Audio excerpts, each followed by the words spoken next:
சைவ சித்தாந்த சாத்திரங்கள் எனப்படும் அறிவியல் நூல்கள் 14 நூல் பழமையான நூலாக போற்றப்படும் திருவியலூர் உயவந்த தேவநாயனார் அருளிய திருவுந்தியார்.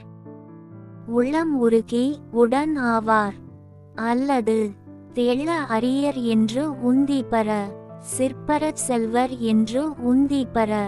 உள்ளம் உருகி உடன் ஆவார் அல்லது தெள்ள அரியர் என்று உந்தி பெற சிற்பரச் செல்வர் என்று உந்தி பெற.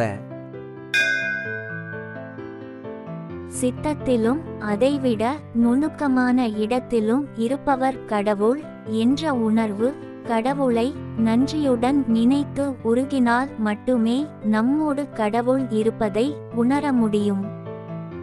உள்ளம் உருகி உடன் ஆவார் அல்லது தெள்ள அரியர் என்று உந்தி பெற சிற்பரச் செல்வர் என்று உந்தி பெற.